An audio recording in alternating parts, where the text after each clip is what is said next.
Deputy Broughan.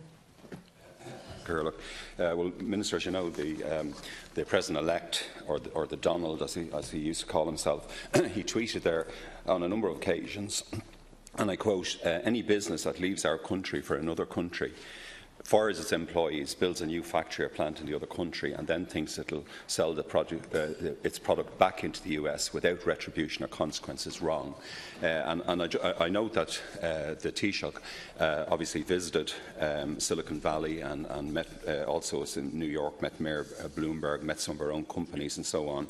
But I just wonder if you have concerns, and if your department, in fact, has received extra resources. I asked Minister Donoghue about this a few weeks ago, particularly in relation to IDA and EI, to address the challenge that may be presented by the Trump presidency. Thanks, Minister. My department and its agencies are closely monitoring political and commercial developments both in the US and elsewhere, and we plan accordingly for changes that would impact the enterprise environment in Ireland.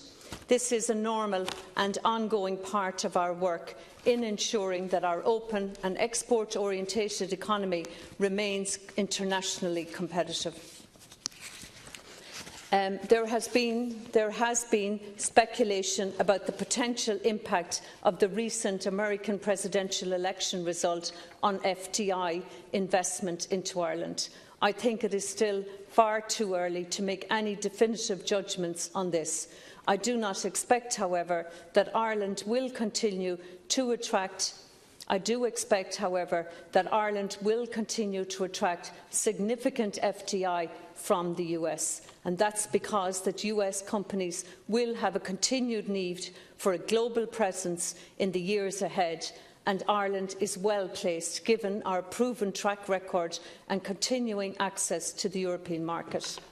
As regards the cancellation of the investment plan by the company referred to, I understand that the company has not linked this to the forthcoming change of administration in the US. Instead, it is my understanding that the decision followed the cancellation of a proposed new drug which had been due for manufacture in the Irish plant. And while this was regrettable, the company in question continues to employ very significant numbers of staff in several locations here and has made significant investments in their Irish facilities. Thank you, Minister. Deputy. Well, I think the Pfizer cancellation at Grange Castle of their expansion, which I think would have been worth €400 million to the economy, and an extra 350 permanent jobs. At the very least, I mean, the timing was unfortunate, and I know the explanation about this new drug for controlling cholesterol was the reason given, but I think there is a concern about that, and I know that the Taoiseach did meet President-elect Trump's strategic and policy forum of leading US businessmen. He also met, I think, Mayor Bloomberg and others. But were you yourself on that trip, or was your department involved in relation to that? You know, given the critical nature and the critical juncture at the moment. And I note you gave a very wide-ranging and a comprehensive speech, I have to say, to the Dublin Chamber of Commerce, I think a few weeks ago, and you want Ireland to be in the top 5 in terms of competitiveness and so on. But their own survey of if you like, business confidence, it's shown a decline, certainly for the Dublin region, for the last, I think, 3 quarters. And obviously this is related partially to Brexit, partially to Trump, maybe even to quantitative easing and so on. But again, I just wonder, what additional resources are you getting in relation to IDA, in relation to EI in particular, in order to address the challenge that now faces us? Minister. Thank you. First of all, you asked me, was I on the trip with the Taoiseach? No, but I was there earlier in this autumn, about 6 weeks ago.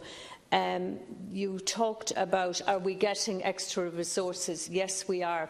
In the budget, we got 50 million extra, which was a 10% increase in capital, and 3 million extra in current, and that money is there to, as you know, for a good and sustainable response to Brexit. What other question did you ask, Deputy? I just asked you about your speech. Oh. Yes, and I've heard Aviarc say that, but there are, you know, for example, I was at another meeting, another breakfast meeting, where an accountancy firm had done a survey, and actually in that survey the chief executive's response there was much more, you know, resilient and much more optimistic, and they were actually indicating that they will take on staff next year.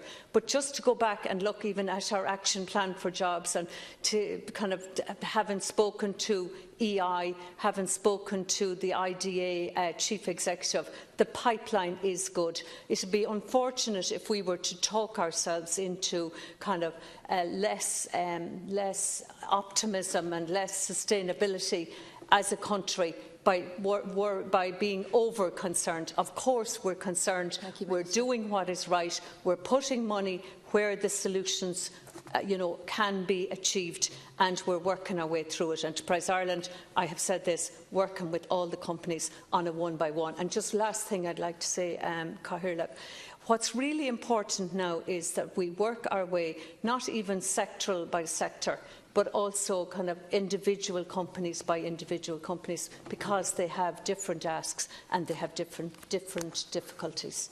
Deputy.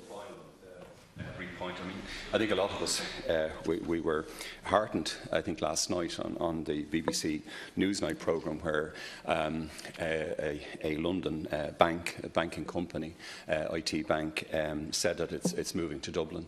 It's definitely coming to Dublin, with I think about 140 jobs in the event of any kind. Well, I think it's coming to Dublin. That seemed to be the message. And I just wondered if, obviously there'll be swings and roundabouts in the current circumstances that we face. If any special, it was said, by the way, we're in competition with Paris, Frankfurt, I think Bratislava, Malta, and I think Madrid for banking-related facilities in the European Union. So I just wondered if there's any special effort being made in relation to the City of London by IDA.